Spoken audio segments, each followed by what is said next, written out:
Hi guys! There are things that we believe anyone can do easily, but if you're like the vast majority of other people, then no matter how hard you try, most likely you won't be able to do what we're about to show you now. Our body is made in such a way that some things are almost impossible to be done with it.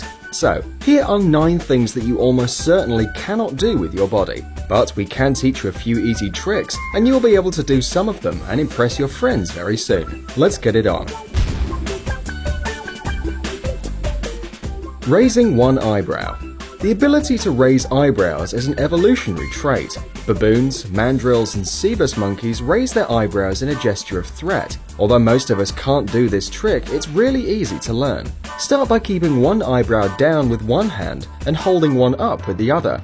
Keep practicing this in front of the mirror so you can get the correct muscle movement to lift one eyebrow up. Once you are familiar with this and can do it right, try again, now without using your hands. And then just keep practicing in front of the mirror until it becomes natural.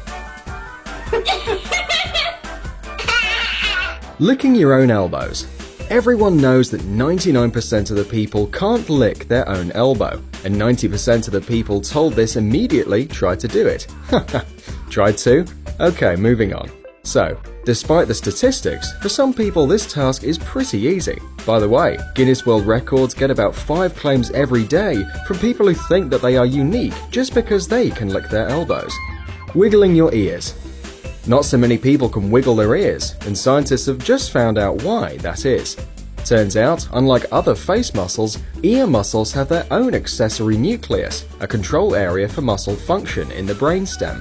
Compared to animals, especially bats and cats, this nucleus is rather small in humans. But if you're one of the lucky non-ear wiggling people, we can share with you some tips to help you train it. So, first you have to find the muscles responsible for it, like with the eyebrows. Then smile widely, and you will notice your ears lifting a bit. Also, you may clench your teeth to feel these muscles. Repeat these moves as often as possible in order to develop the right muscles, and soon you will be able to wiggle your ears. But be careful, because your smile is oh so beautiful, and if you try too hard, you may hurt your teeth.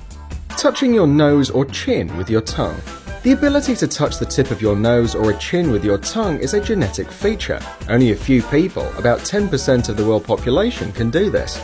And there are 5 times more people with the Ehlers-Danlos syndrome, which causes hyperflexible joints. However, if you're one of the lucky ones who can do this, but don't know it yet, you can train yourself.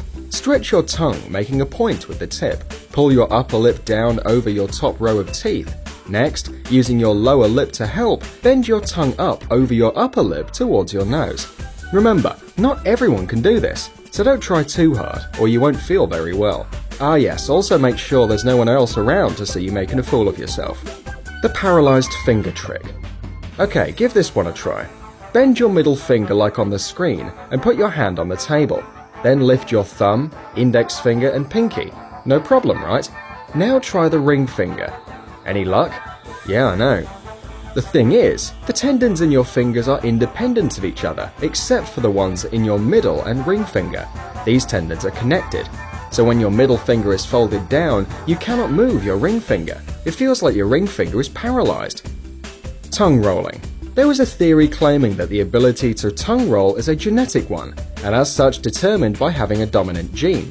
This trick was often a kind of test to discover dominant and recessive genes. However, recent investigations concluded that both genetic and environmental factors play a role in tongue rolling. So, what about you? Made it? Are you a dominant? Tickling yourself. We all have a ticklish spot or two, which are never a secret for our nasty friends. But alas, you can't tickle yourself, and scientists actually know why. The answer is that the cerebellum, which is involved in monitoring movements, can predict sensations when your own movement causes them, and this prediction is used to cancel the response of other brain areas to the auto-tickle. Yeah, what a shame. Leg trick. Think you can multitask? Try this. While sitting on a chair, lift your right foot off the floor and start making clockwise circles. Then while doing that, draw the number 6 with your right hand. And then guess what? Your foot will change direction. You can also try to move your right leg in anti-clockwise circles and simultaneously draw the number 8 with your right hand. Funny, right? Suffocating by holding your breath. It is physically impossible to kill yourself by holding your breath. After all, we have a reflex of deep exhalation to get stagnant gases, such as carbon monoxide and nitrogen, out of our lungs. Even if you can force yourself to overcome this reflex, you would eventually pass out from lack of oxygen to your brain. After passing out, you would begin breathing as normal, and soon you'll wake up again. As you see, it can be pretty dangerous, so please don't try it at home. Just trust our words. And in the end, we wanted you to put your tongue back into your mouth, stop wiggling your ears, and for sure not try to suffocate yourself. But just like this video and subscribe to our channel. And this is all for today. See you soon.